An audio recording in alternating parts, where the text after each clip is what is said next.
रिक्षावाले पण येत नाहीयेत। रिक्षावाले 200-300 रुपये रिक्षाचे भाडे मागतात शेअरिंगचे।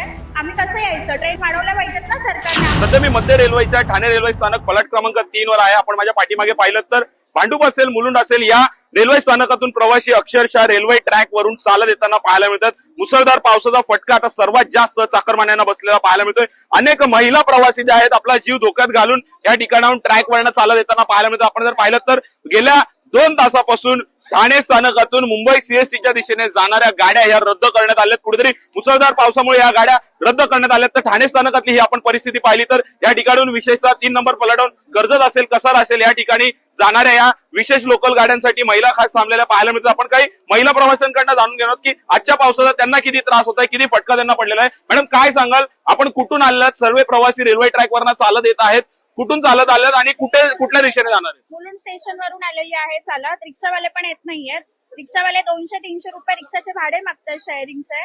आम्ही कसं यायचं? ट्रेन वाढवल्या पाहिजेत ना सरकारने। आम्हाला किती त्रास होतोय। आता मी डोंबिवलीला जाणार आहे, ट्रेन नाहीये, ट्रेनला गर्दी किती आहे, समजलं पाहिजे ना सरकारला। ट्रेन वाढवा ना। आता आम्ही कसं जाणार? रिक्षावाल्यांना कळत नाही। रिक्षावाले कितीही पैसे मागतात, हवे तेवढे पैसे मागतात।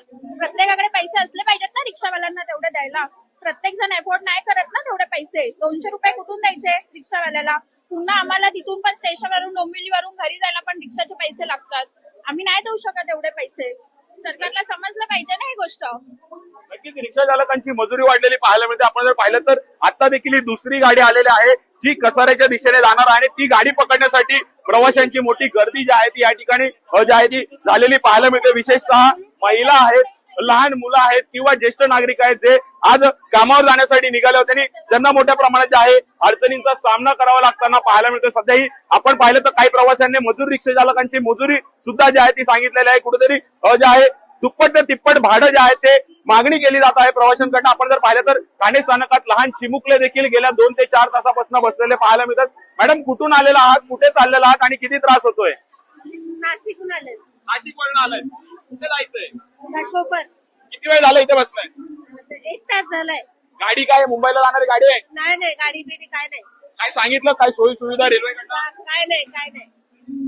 नक्कीच गेल्या 1 तासापासून प्रवासी या ठिकाणी बसलेले पाहायला मिळतात। घाटकोपरला जायचंय म्हणजे ठाण्याहून मुंबई छत्रपती शिवाजी महाराज टर्मिनस या दिशेने जाणाऱ्या सर्व गाड्या रद्द केलेल्या आहेत। परंतु प्रवासी जे ग्रामीण भागातून आलेले आहेत, विशेषतः नाशिक असेल किंवा जालना असेल, या साईडचे जे प्रवासी आहेत ते ठाणे स्थानकात गेल्या 1-2 तासापासून बसलेले पाहायला मिळतात। सध्याही कसारा गाडी पकडण्यासाठी सुद्धा प्रवाशांची मोठी गर्दी जी आहे ती लागलेली पाहायला मिळते। आपल्यासोबत बोलण्यासाठी अजून काही प्रवासी आहेत। दादा, कुठून आलेला आहात, कुठे चाललात, किती वेळापासून रेल्वेचा खोळंबा झालाय, किती त्रास होतोय? मी आलोय ऍक्च्युली अंबरनाथ वरनं आणि सकाळपासून बघतोय खूप पाऊस आहे, तर कंपनीने पण आम्हाला लवकर सोडलेलं आहे। पण आता इथे येऊन बघतोय तर गाडी नाहीये।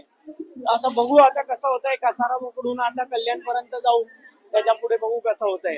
किती त्रास होतोय या पावसाचा? खूप त्रास होतोय, ऍक्च्युली बघायला गेलो तर खूप त्रास होतोय।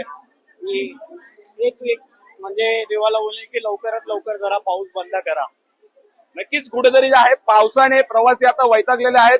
देवाकडे साकडं देखील घातलं जात आहे की कुठेतरी देवा आता पाऊस थांबव, कारण की सकाळपासून हा मुसळधार पडणारा पाऊस ज्यामुळे लोकल सेवा विस्कळीत झालेल्या आहे, रस्ते वाहतूक विस्कळीत झालेल्या आहे, शहरात ठिकठिकाणी चौकात पाणी भरलेलं आहे। त्याचा त्रास आता कुठेतरी चाकरमान्यांना होताना पाहायला मिळतो। त्यामुळे नक्कीच आता पावसाचा जोर कशा प्रकारे कमी होईल आणि सर्वसामान्य चाकरमान्यांना कशा प्रकारे दिलासा मिळेल, ही रेल्वे सेवा कशा प्रकारे पूर्ववत सुरू होईल, हे देखील पाहणं तितकंच महत्वाचं ठरणार आहे।